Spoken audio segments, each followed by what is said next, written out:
चलो देखिए, आज हम आप लोगों को क्या पढ़ाने जा रहे हैं, वैद्युत धारिता चैप्टर, जो कि लेसन नंबर 3 है। ठीक है ना, लेसन नंबर 3 कि 4 है? 4, लेसन नंबर 4 है वैद्युत धारिता। इसके बारे में सबसे पहले हम लोग समझेंगे कि वैद्युत धारिता क्या होती है। ठीक, वैद्युत धारिता, इसको इंग्लिश में हम लोग क्या कहते हैं, इलेक्ट्रिक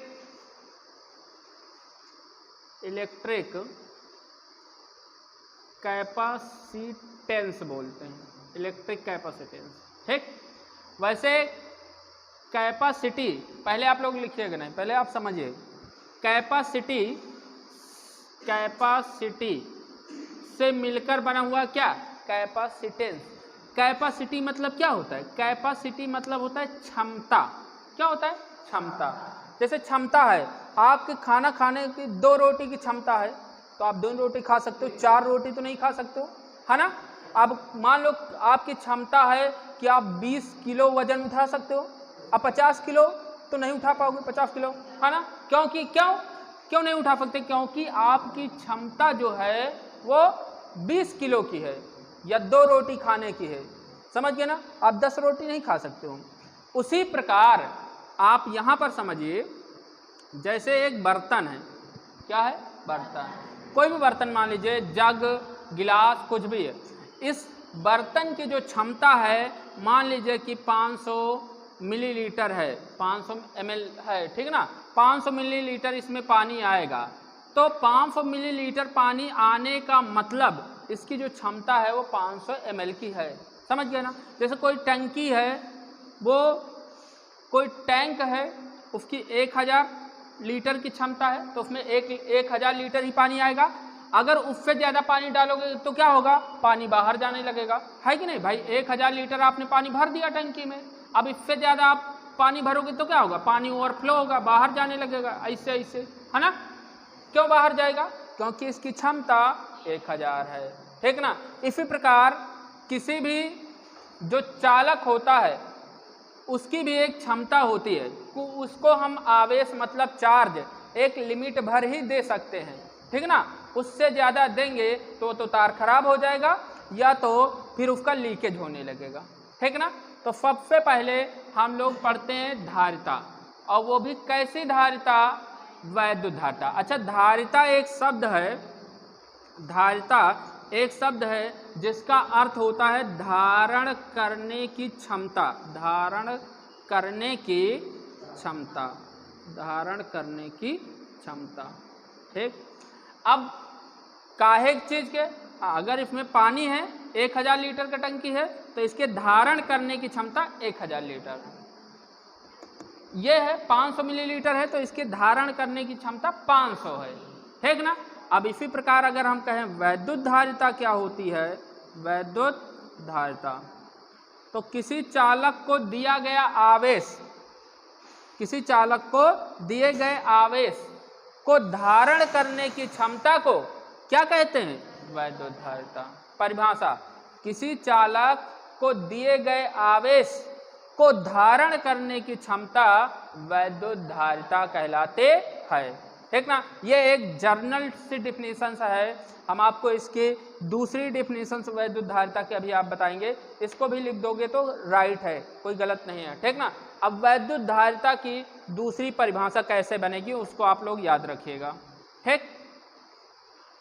अब जैसे हम कह दें, आप इधर बात ध्यान से समझिएगा, जैसे ये चालक है, अगर चालक का मतलब हम लोग क्या कहेंगे, चालक का मतलब होता है तार, चालक मतलब तार। अगर हम यहाँ साइंस में कुछ भी चालक का नाम ले लिया तो उसका मतलब किससे संबंधित है, तार से। कौन सा तार, जो हमारे घरों में लगा होता है, ठीक ना, 1 रुपया 2 रुपया 5 रुपया वाला, ठीक। हाँ, इलेक्ट्रिक तार, इलेक्ट्रिक वायर। जैसे इस चालक में अगर हम इसको आवेश, ये क्यों आवेश दे रहे हैं, ठीक ना, तो इसको जितना आवेश देंगे इसके विभव को उतना ही काम करना पड़ेगा। थोड़ा सा आवेश देंगे, थोड़ा इसका विभव होगा, और ज़्यादा आवेश देंगे और ज़्यादा इसका विभव होगा।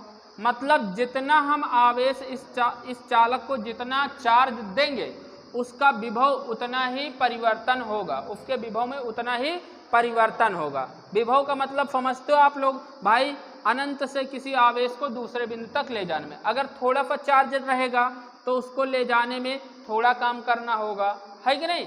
और अगर मान लो ज़्यादा चार्ज है तो इसका ले जाने में ज़्यादा काम करे पड़ी, है कि नहीं भाई। अगर मान लो कि इतना मान लो कोई वस्तु है आपके पास 2 किलो के है ना, 2 किलो है वस्तु। अब मान लो ये बाबूगंज से तुमका ले जाए का है, बाबूगंज से मान लो ऊंचा हाल ले जाए का है, थोड़ा काम करे पड़ी। अगर ये में मान लो 10 किलो होगा तो फिर आपका ज़्यादा मेहनत करे पड़ी, है ना, क्योंकि 10 किलो कहो बीच में रुक जाओ, है कि नहीं भैया, आप थोड़ा पानी वानी पी ले तो फिर आगे जाइए, है कि नहीं। तो ठीक इसी प्रकार इसमें भी है, फिलहाल ये रुकता नहीं है, नहीं सोचो कि ये फिर पानी वानी पिए लागे, इसमें ऐसा कुछ नहीं होता है, ठीक। ये इस पे जितना आप इसको चालक को आवेश दोगे उतना ही इसके विभव में परिवर्तन होगा। यानी इससे एक बात स्पष्ट हुआ, क्या, क्यों इज प्रोपोर्शनली टू वी होता है, मतलब जितना आवेश उतना विभव, मतलब किसी वस्तु को दिया गया आवेश उसके विभव के अनुक्रमानुपाती होता है, ठीक। अगर यहीं पर प्रोपोर्शनल का चिन्ह हम लोग हटा दें तो ये हो जाएगा Q बराबर CV, Q बराबर CV। एक नए लोग आ गए, कौन, C कौन है, एक अनुक्रमानुपाती नियतांक है। यहाँ पर लिखोगे जहाँ C एक अनुक्रमानुपाती नियतांक है जिसे चालक की वैद्युतधारिता कहते हैं। इसी को हम लोग क्या कहेंगे भैया, चालक की वैद्युतधारिता। अब यहीं से चालक की वैद्युतधारिता का अगर हम C का मान निकालें तो C बराबर हो जाएगा Q by V। What is Q? Q है आवेश और V क्या है, V है विभव, ठीक। परिभाषा, इसकी परिभाषा किसकी, वैद्युतधारिता। अब C को हम किस नाम से जानेंगे, वैद्युतधारिता के नाम से जानेंगे, वैद्युतधारिता, ठीक। आपको हमेशा क्या याद रखना होगा, Q बराबर CV। क्या याद रखना होगा, याद रहेगा सबको, हाँ ठीक है। Q क्या है, आवेश, C क्या है, वैद्युतधारिता, V क्या है, विभव, ठीक। अब देखिए परिभाषा कैसे बनाई जाती है। किसी चालक को दिए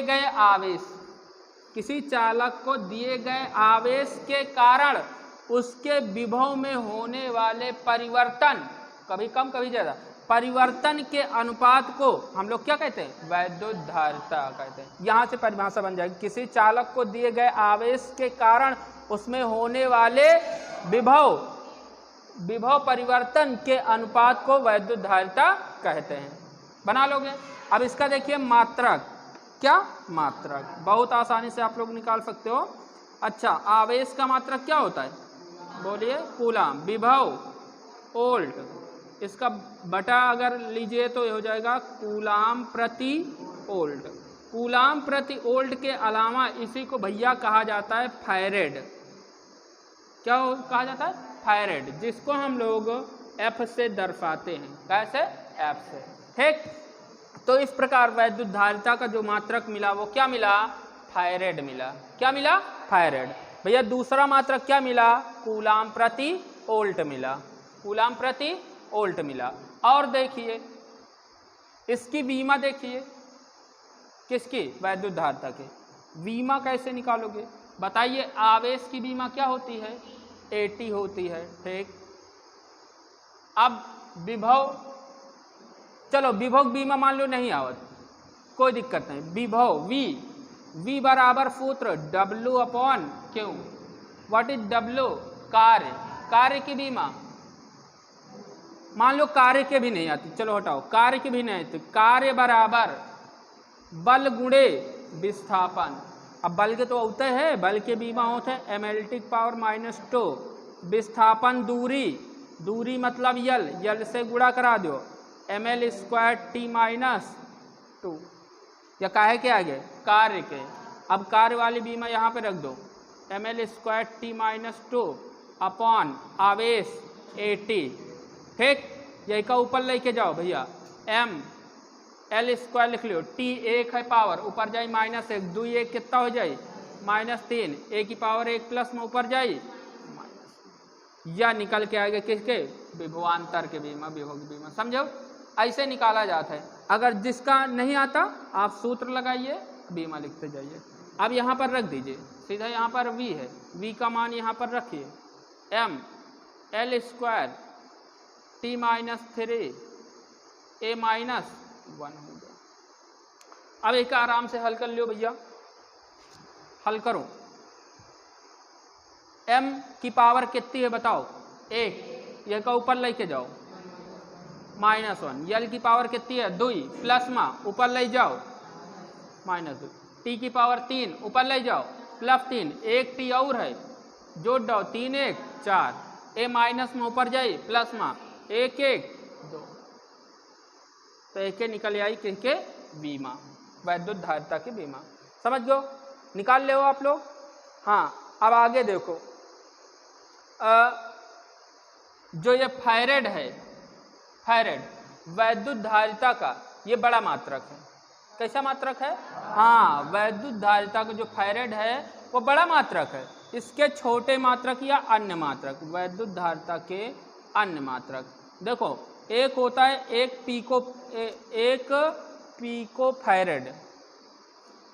पीको फैरेड होता है, और मिली, माइक्रो, नैनो, पीको, और तमाम होती, सबके मतलब वही होता है। देखो, एक मिली फैरेड, m मतलब मिली, f मतलब फैरेड, इसको कहेंगे मिली फैरेड।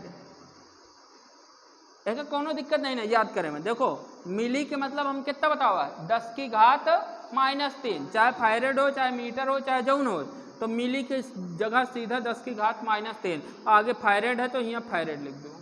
1 मिली फैरेड बराबर 10 की घात -3 फैरेड। मिली फैरेड के बाद आ जाओ 1 माइक्रो फैरेड, 1 माइक्रो फैरेड, एक इसको क्या पढ़ोगे, माइक्रो फैरेड, माइक्रो। अच्छा, माइक्रो में कितना होता है बताओ, 10 की घात -6 फैरेड, ठीक। अब माइक्रो के बाद आ जाओ nano, 1 nano farad, n, 1 nano farad, nano 9 से, देखो नैनो 9 है ना, नैनो फैरेड, नैनो मतलब 9, 10 की घात -9 फैरेड। एंगस्ट्रॉम फैरेड लिख लियो, और चाहे तो 1 एंगस्ट्रॉम फैरेड लिख लियो, एंगस्ट्रॉम फैरेड, एंगस्ट्रॉम 10 की घात -10 फैरेड। एंगस्ट्रॉम के बाद आ जाओ पीको फैरेड, पीको में कितना होता है, हाँ, पीको मतलब होता है 10 की घात -12। पीको के बाद आ जाओ फर्मी, है ना, और तमाम होते वही का आप लोग जो है निकाल लो। तो ये हो गए एक अन्य मात्रक, ठीक। और इसके छोटे मात्रक हैं फैरेड के, ये सब माइनस मतलब होता है छोटे मात्रक, ठीक। और एक चीज आता है कि जो पृथ्वी होती है, एक क्वेश्चन आता है इसमें, पृथ्वी की जो वैद्युत विभव है वो शून्य क्यों माना जाता है, या उसकी धारिता अनंत क्यों होती है, ठीक ना।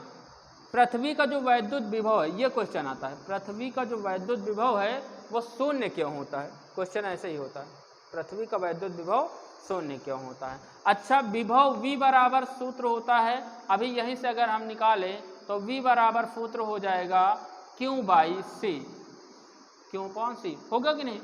अब पृथ्वी है, चूंकि पृथ्वी क्या है, बहुत बड़ी है, पृथ्वी क्या है, बहुत बड़ी है, तो पृथ्वी को हम लोग जितना चाहें उतना आवेश उसको दे सकते हैं, क्योंकि वो अनंत है। और पृथ्वी को जितना चाहें उतना आवेश हम दे सकते हैं, और पृथ्वी से जितना चाहें उतना आवेश हम ले भी सकते हैं, है ना। लोग देखो तार गाड़ देते हैं, है ना।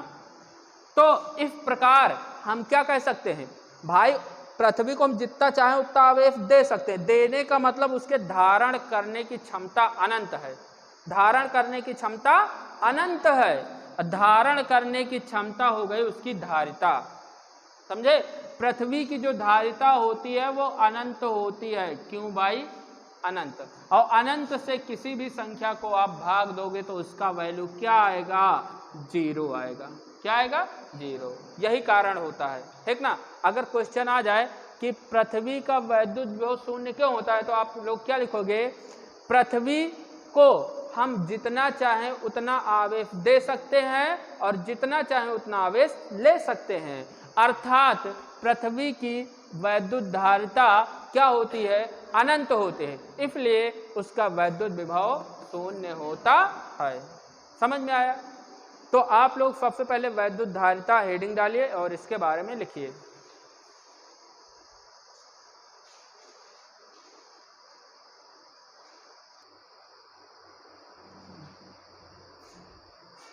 चलो देखो, इसको मिटा देते हैं ना। इरेज।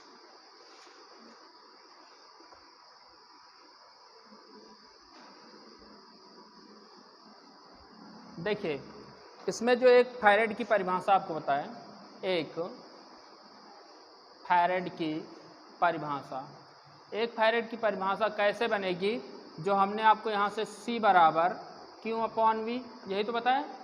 यदि किसी चालक को आप आवेश 1 कूलाम दे रहे हो और उसके विभव में भी विभव परिवर्तन भी 1 वोल्ट का हो रहा है, तो 1 से 1 को भाग दोगे तो उसकी धारिता कितनी आ जाएगी? 1 फैरेड आ जाएगी। कितनी आ जाएगी? 1 फैरेड। तो 1 फैरेड की परिभाषा में आप क्या लिखोगे? यदि किसी चालक को 1 कूलाम आवेश देने पर उसके विभव में 1 वोल्ट का परिवर्तन हो तो उस चालक की वैद्युत धारिता 1 फैरेड होगी। ठीक, ये तो हो गई 1 फैरेड की परिभाषा। अब इम्पॉर्टेंट पॉइंट, सबसे पहले जो वैद्युत धारिता होती है वो कैसी राशि होती है? अदिश राशि होती है। कैसी राशि होती है? क्या? क्योंकि आवेश और उसका विभव अदिश राशि होते हैं ना। नंबर दो, किसी चालक की वैद्युत धारिता का मान सदैव धनात्मक होता है। सदैव धनात्मक होता है। क्यों होता है धनात्मक? क्योंकि किसी भी चालक को जब आप आवेश दोगे तो जब आवेश में वृद्धि होगी तो उसके विभव में भी वृद्धि होगी। मतलब ये भी प्लस साइन के साथ तो ये भी प्लस साइन के साथ। ठीक, अब प्लस से तो प्लस कैंसिल हो जाएगा, प्लस ही रहेगा। अगर किसी चालक में आप आवेश की कमी किए, मतलब माइनस किए, तो उसके विभव में भी कमी हो जाएगी। तो फिर माइनस से माइनस कैंसिल, तो किस में आएगा? प्लस में। बात समझ में आया? ठीक ना। तो किसी चालक की जो वैद्युत धारिता होती है वो सदैव धनात्मक, सदैव कैसी होती है? धनात्मक होती है। ठीक ना। और तीसरा हमने आपको बताया, जो किसी भी चालक की जो वैद्युत धारिता होती है वो निम्न बातों पर निर्भर करती है। नंबर 1, यदि किसी चालक की वैद्युत धारिता को आपको बढ़ाना हो तो उस चालक के आकार में परिवर्तन कर दीजिए। भाई आपके पास ये एक जग है, 2 लीटर पानी आता है, इसमें हमको 5 लीटर भरना है। आप बड़ा जग ले लीजिए मार्केट से, ये लो, इसमें 5 लीटर आ जाएगा, है ना। और 10 लीटर भरना है, और बड़ा ले आइए, 10 लीटर आ जाएगा पानी, है ना। तो आकार में आपने वृद्धि किया तो इसके धारिता में भी वृद्धि हो गई कि नहीं हो गई? तो नंबर 1, उसके आकार में आप क्या कर दीजिए? परिवर्तन कर दीजिए चालक के आकार में, तो उसकी धारिता बढ़ जाएगी। नंबर 2, उसके चारों ओर जो माध्यम होता है, चारों ओर जो माध्यम होता है, उस माध्यम के कारण भी इस चालक की जो धारिता होती है वो बढ़ जाती है। अभी हम आपको बताएंगे, ठीक ना। और देखिए, जो धारिता बढ़ने के 2 मुख्य कारण यहाँ से भी होते हैं। C बराबर Q/V। यदि इसका विभव नियत रहे, ध्यान समझना, विभव नियत रहे, कांस्टेंट रहे कि इसको 2 ही वोल्ट देना है, ठीक ना, चालक को, तो अगर V नियत तो C प्रोपोर्शनली टू क्यों, मतलब इसको जितनी आप धारिता, जितना आप आवेश दोगे उतनी ही धारिता आपकी होगी, ठीक ना। यानी क्यू प्रोपोर्शनल टू सी। अगर आवेश समान है, किसी चालक को आप एक समान आवेश दे रहे हो, नियत, ठीक ना, घटा बढ़ा नहीं रहे हो, तो C is the proportionally to 1/V होगा, ठीक ना। अर्थात किसी चालक की वैद्युत धारिता उसको उसके विभव के व्युत क्रमानुपाती होता है। अगर विभव को आप कम कर रहे हो तो धारिता बढ़ जाएगी, विभव को आप क्या कर रहे हो, हाँ, विभव को अगर आप क्या कर रहे हो, बढ़ा रहे हो, तो धारिता घट जाएगी, ठीक ना। लेकिन उसमें कंडीशन होना चाहिए, आवेश निश्चित होना चाहिए, कांस्टेंट होना चाहिए, और इसमें V कांस्टेंट होना चाहिए, ठीक, तभी ऐसा हो सकता है, ठीक। और किसी और कैसे धारिता, किसी चालक के पास एक अन्य अनावेशित चालक रख दीजिए, तब भी उसकी धारिता क्या होती है, बढ़ जाती है। अभी इसका पूरा आगे आपको बताएंगे कि कैसे प्रोसेस होता है। जैसे एक चालक है, जब इसको हम लोग चार्ज देते हैं तो इसके पास एक अन्य अनावेशित जब चालक रख दोगे तो इसकी जो धारिता होगी वो क्या हो जाएगी, बढ़ जाएगी। इसे ही हम लोग कहते हैं संधारित्र की धारिता, संधारित्र। अभी संधारित्र आपको पढ़ाएंगे, ठीक ना, उसके बारे में बताएंगे। अच्छा, और किसी चालक की जो वैद्युत धारिता है वो किन किन बातों पर निर्भर नहीं करती है, वो देखिए, जो धारिता है C बराबर सूत्र से देखिए Q/V। अगर किसी चालक को आप आवेश दे रहे हो तो उसके विभव में भी 100% है कि वृद्धि होगी, और अगर आप आवेश को कम कर रहे हो तो उसके विभव में भी कमी होगी, ठीक ना, परिवर्तन होगा। तो कहने का मतलब V बढ़ेगा, क्यों बढ़ेगा, V बढ़ेगा, क्यों घटेगा, V घटेगा, दोनों एक साथ घट रहे हैं, अर्थात Q और V का मान एक साथ नियत है, कांस्टेंट है।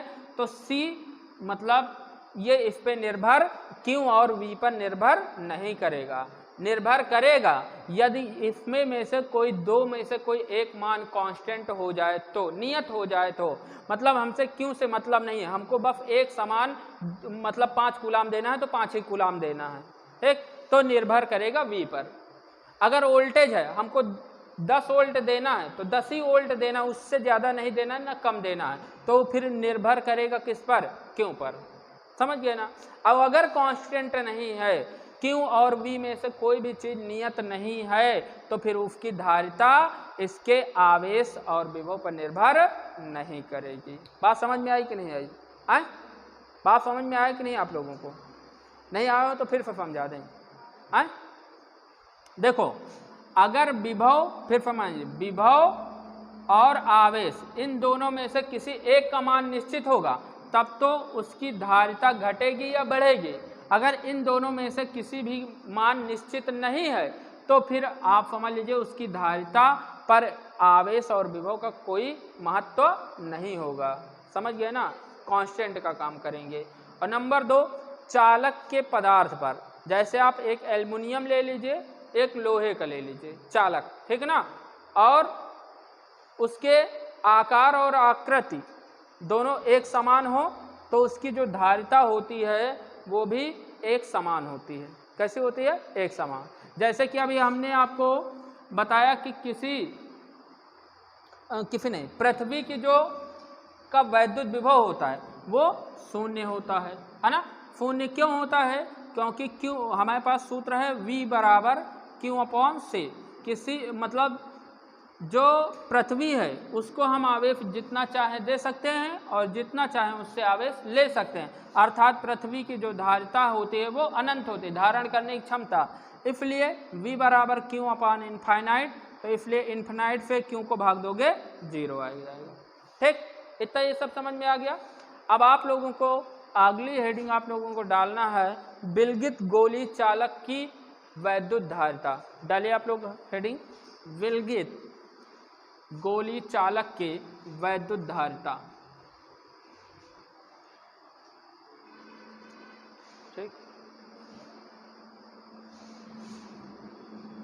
किसी विलगित गोली चालक की वैद्युत धारिता, एक यह हेडिंग होगी। इसका निगमन हमें पढ़ना है, ठीक। तो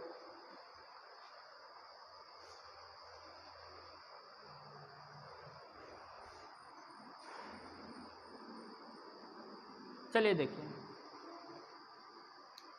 बताएं।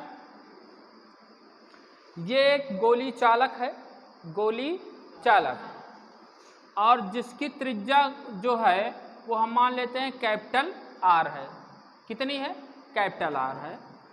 अच्छा, अब यहाँ पर कोई पॉइंट दे दीजिए, ए है, और इस चालक गोली चालक को हम लोग प्लस क्यू आवेश जो है वो क्या कर रहे हैं, वो दे रहे हैं,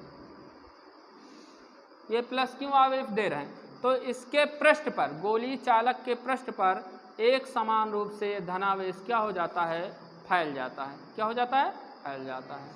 हमें निकालना है कि इस चालक की जो वैद्युत धारिता होगी वो कितनी होगी, कितनी होगी। अच्छा, तो हम लोग इसके बारे में क्या लिखेंगे, माना आर त्रिज्या का एक विलगित गोली चालक है जो के परावैद्युतांक वाले माध्यम में स्थित है, ठीक ना।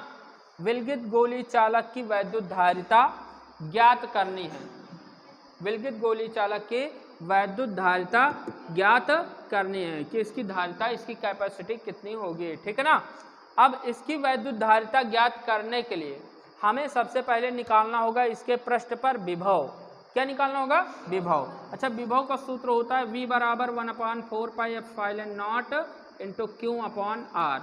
मतलब आपको आवेश चाहिए और दूरी चाहिए, ठीक है ना। अब देखिए, ये तो आवेश इसके पूरे पृष्ठ पर फैला हुआ है ना। अब इसके पूरे पृष्ठ पर फैला हुआ आवेश है। अब हम यहाँ पर धारिता निकालने के लिए हमें किसी एक बिंदु पर आवेश पता होना चाहिए, तो हम निकाल सकते हैं कि उससे आर दूरी पर कितना विभव होगा, यही तो आप देखिए, हम लिखेंगे विलगित गोली चालक की धारिता को ज्ञात करने के लिए इस गोली चालक के पृष्ठ पर फैले कुल आवेश को इसके केंद्र पर स्थित माना जा सकता है। कि मान लेते हैं इसके पृष्ठ पर जितना भी आवेश फैला हुआ है वो कहाँ है, उसके केंद्र पर स्थित है। कहाँ पर स्थित है? केंद्र पर। सारा जो आवेश है वो उसके केंद्र पर। अगर इसका सारा आवेश मतलब क्यू आवेश यहाँ पर है तो इससे आर दूरी पर, इस पे पृष्ठ पर हम विभव निकाल सकते हैं, ठीक ना। तो यहाँ पर चालक के पृष्ठ पर क्या, वैद्युत धारिता नहीं, वैद्युत विभव V बराबर सूत्र 1/4πε0 के इंटू क्यू, दूरी आर हो गई भैया। अब यहाँ से V बराबर क्यू गुणा में इधर चलाएगा भाग में, V upon Q is equal to 1/4πε0 के इंटू 1/r। अभी आपको हमने वैद्युत धारिता की परिभाषा पढ़ाई, वैद्युत धारिता Q बराबर CV, यही का याद रखो, Q बराबर CV नहीं CV, ठीक। तो यहाँ पर भैया देखो V गुणा में इधर चलाई भाग में, तो Q अपॉन V बराबर C, यही का उल्टा कर दो, V अपॉन Q बराबर यही का उल्टा करो 1/C, है ना। तो यहाँ पर V अपॉन Q बराबर का लिख सकते हो 1/C बराबर 1/4πε0 गुणा करा दो के इंटू का R, एक तिरछा गुणा कर दो तो C बराबर 4πε0 के इंटू कैपिटल R। निर्वात और वायु के लिए K का मान 1, निर्वात अथवा वायु के लिए K बराबर 1, K का मान 1 रख दो तो C बराबर हो जाएगा 4πε0 इंटू का कैपिटल R। अच्छा, कैपिटल R का हुआ है त्रिज्या, चालक की त्रिज्या। अच्छा, 4πε0 का मान कितना होता है? गलत बताओ। 1/4πε0 का मान होता है 9 गुणित, समझो 1/4πε0 का मान होता है तो न्यूटन मीटर स्क्वायर प्रति कूलम। हमने पूछा 4πε0 का मान, समझे ना, 1/, नहीं पूछा। अब इसका मान उल्टा कर दो तो 4πε0 का मान हो जाएगा ये 1/9 गुणे 10⁻9, समझे। तो यहाँ पर 4πε0 का मान रखिए तो 1/4πε0 इंटू का कैपिटल आर ये यहाँ चला आया, और इफ फायरेड, इसकी धारिता क्या हो जाएगी, फायरेड हो जाएगी। अब देखिए सॉरी, यहाँ पर 4πε0 का मान हो जाएगा 1/9 गुणे 10⁻9 इंटू कैपिटल आर, ये यहाँ पर आ जाएगा, ठीक ना। तो सीधा सीधा अगर आपको त्रिज्या दी जाए तो सीधा सीधा आर का मान यहाँ रखिएगा और 9 गुणे 10⁻9 नीचे लिखिएगा, भाग दे दीजिए, जो आ जाए फायरेड लिख दीजिए, आपका आंसर हो गया, ठीक ना। अब देखिए किसी विलगित गोली चालक की वैद्युत धारिता वो किन किन बातों पर निर्भर करेगी, वो किन किन बातों पर निर्भर करेगी, ये सूत्र बताएगा। क्या बताएगा, सूत्र। देखिए अभी हमने आपको यहाँ पे सूत्र निकाल के दिया, C बराबर 4πε0 के इंटू का R। क्या आप बता सकते हो कि किसी चालक की वैद्युत धारिता किन किन बातों पर निर्भर करेगी, 2 बातों पर निर्भर करेगी। देखो 4πε0 क्या है, कांस्टेंट है, क्या है, कांस्टेंट। के परावैद्युतांक है, R त्रिज्या है। तो अगर ये तो किसका काम करेगा, प्रोपोर्शनली का काम करेगा, अनुक्रमानुपाती का। तो C प्रोपोर्शनली किसके होगा, K के होगा, और C प्रोपोर्शनली टू किसके होगा, R के। तो आप इस प्रकार कह सकते हो किसी विलगित गोली चालक की वैद्युत धारिता उसके माध्यम के परावैद्युतांक के अनुक्रमानुपाती होता है तथा उसकी त्रिज्या के अनुक्रमानुपाती होता है। अर्थात किसी विलगित गोली चालक की धारिता की त्रिज्या अगर आप बढ़ा दोगे तो उसकी धारिता बढ़ जाएगी, माध्यम बढ़ा दोगे तो उसकी धारिता बढ़ जाएगी। समझ गए। इसके बारे में एक बार आप और समझ लीजिए, लिखना क्या है। माना R त्रिज्या का एक विलगित गोली चालक, ठीक ना, एक विलगित गोली चालक तथा जिसका माध्यम का परावैद्युतांक K है। इस चालक को +Q आवेश देने पर इसके पृष्ठ पर एक समान रूप से आवेश फैल जाता है। अब गोली चालक की वैद्युत धारिता ज्ञात करने के लिए इसके पृष्ठ पर फैले कुल आवेश को इसके केंद्र पर स्थित माना जा सकता है। बस इतना लिखना होगा, ठीक। लिखिए।